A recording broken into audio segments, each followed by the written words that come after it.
think we're the real fashionistas today, or at least my sparkly Santa Claus. Okay, so the reason we should explain why we're wearing these and why some of our guests will be wearing them today. This is all as part of a holiday promotion from our friends at Tim Hortons. You may have been through the drive-thru lately and seen the cups. The cup theme this year is Tacky sweater. The bake shop has a new holiday campaign, and they are asking us to jump on, and they're asking you too. People are encouraged to share their own tacky sweater moments on social media.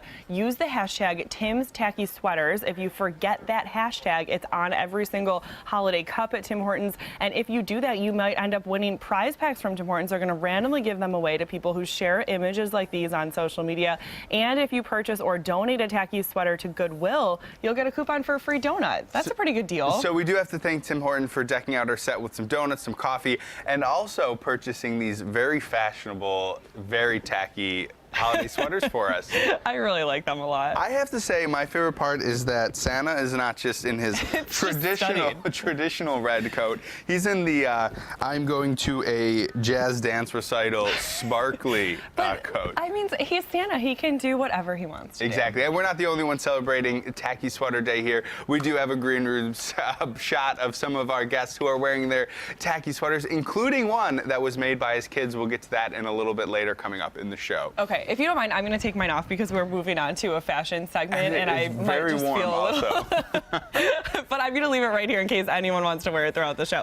But big news this morning in the world of fashion. Pantone, they're that company that tracks fashion trends and always lets us know what the color of the year is going to be. Well, they're out with their latest color of the year for next year, and it's Marsala.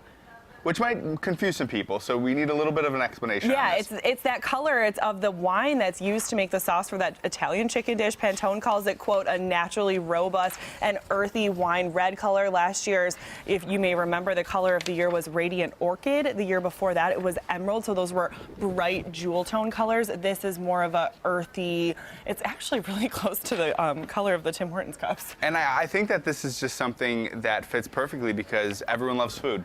Absolutely, everyone loves food. Everyone does love food, but I'm not sure if people associate this color with fashion. We have a stunning example, though. Blake Lively recently wore this color in a gorgeous red carpet gown, and I'm not sure if it's quite translating it over to screen, but when I was a little bit unsure and when I was Googling Marsala before the show, I was getting a lot of Italian recipes, but then I also got this picture, too, and I'm like, all right, if it looks really good on her, so I can sign on. Well, we have so many great friends who work with Italian food. A lot of Italian chefs come on our show. We'll have to maybe ask them to send us a picture of their chicken marsala so we can compare which shade we like the best. That's right. You have a couple weeks left to celebrate Radiant Orchid. Maybe if you haven't bought anything, that was the Radiant Orchid colored for this year. So officially 2014 is when the color changed. But don't you dare get caught in Radiant Orchid. Next year. Next year. So if you have it in your closet. January 1st, it's all about Marsala. That's right. All right, sticking on the fashion theme this week, if you have a fashionista in your life that is still